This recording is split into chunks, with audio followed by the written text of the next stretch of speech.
Get out of here. Get out of here. Go. Get out of here. Go, go, go. Get out of here. Rawr. No, no, no. Go away. Rawr. Get out of here. Get out of here. Go. Get out of here. Go, go, go. Get out of here. Rawr.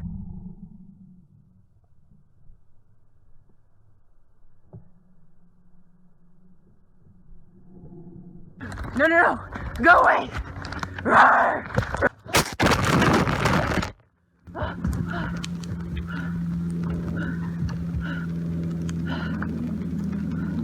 Get out of here.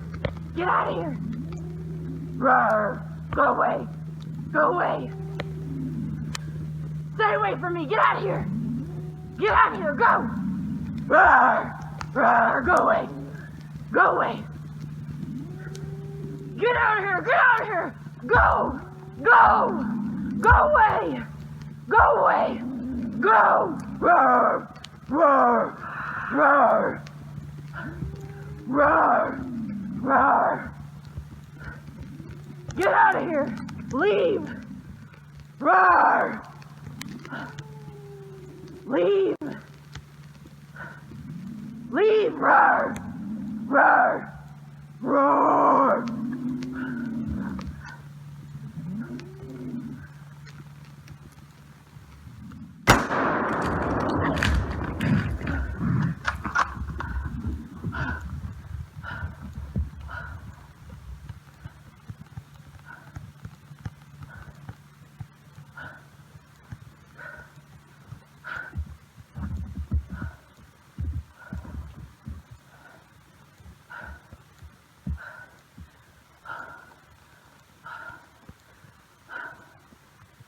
Lord, thank you.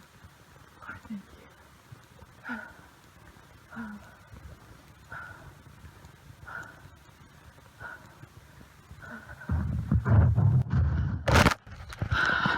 I had to shoot him. I was afraid he was gonna pounce on me.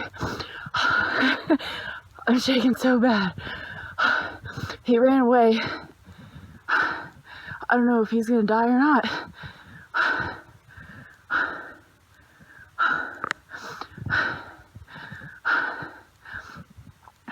I'm not going to look for him. That was the craziest moment of my life.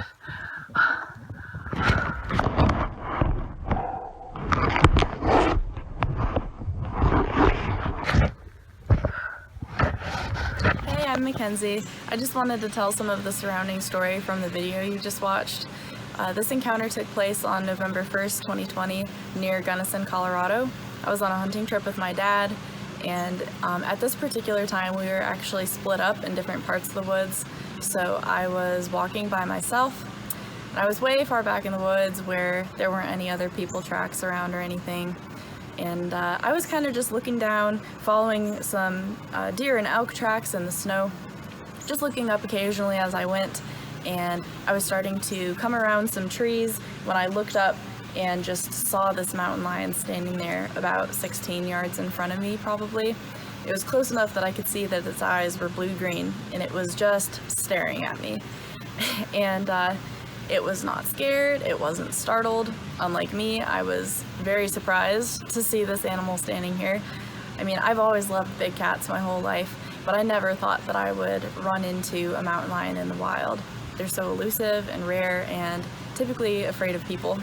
So I saw it just standing there, and of course I thought I need to get this on camera. So I pulled out my phone and got a picture and then started the video.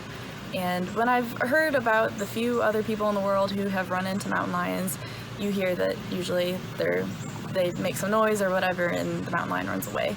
So this is what I was fully expecting. So once I started the recording, actually right before I started it, the mountain lion did hiss at me once. So that did make me a little bit scared.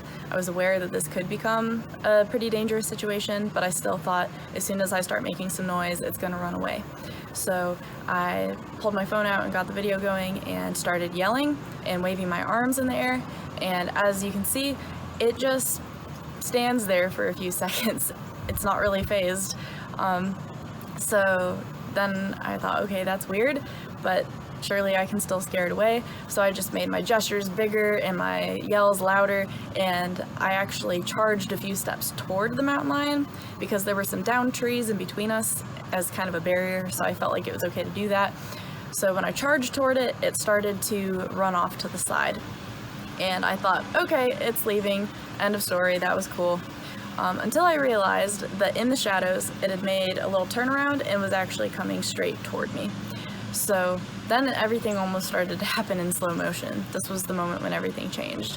And I suddenly became more scared than I have ever been in my life because I thought that this mountain lion was about to be on top of me and possibly killing me.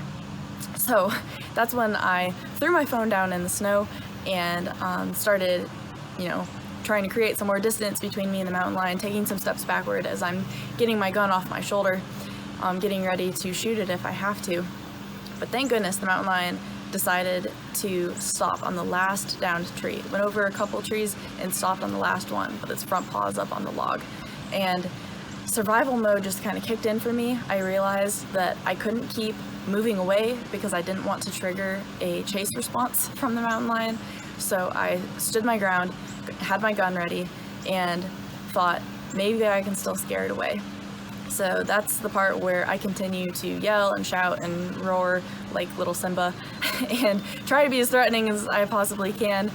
But now the mountain lion's not phased. It continues to stand there for about another 60 seconds. We do this, and all the mountain lion does is growl and hiss and show its teeth, and it actually started to put its ears back, and its tail started twitching, and it started to kind of creep its paws over the front of the log.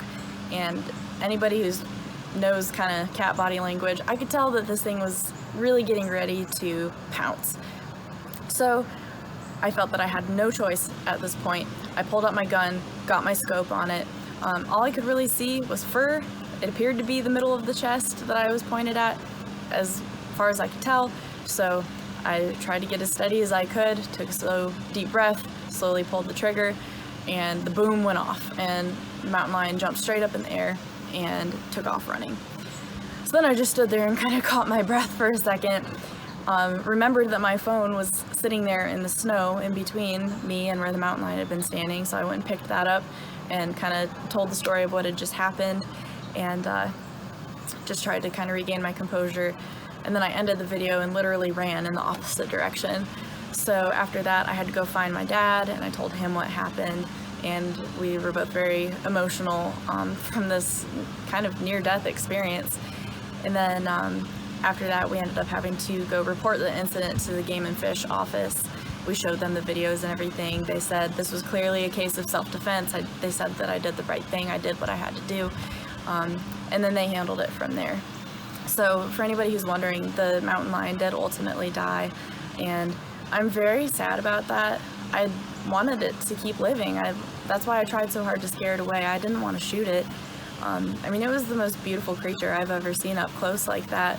So I was very sad that it ended up dying. But I'm also just very, very grateful that I was able to get through that situation. Pretty much from the moment that I saw the mountain lion, I started kind of quietly praying, just asking God for protection. And I really do feel that he was right there with me for the whole thing, kind of protecting me and getting me through it. So just grateful that everything kind of turned out okay in the end. Still just sad for the mountain lion. But I just want to remind everybody that, I mean, like the Game and Fish office said, this was like a 1 in a billion chance of having something like this happen. People hardly ever see mountain lions, and if they do, the cats are almost never aggressive towards people. So just don't let this deter you from getting outside, and just make sure to still get out there and enjoy nature. But anyway, thanks for watching. Hey, one more thing. Just wanted to give a shout out to Colorado Parks and Wildlife, especially the Gunnison office. They've always been awesome to us every year that we've gone out there and hunted, and especially this year with the whole mountain lion situation. They were a big help and support to us. So thank you guys.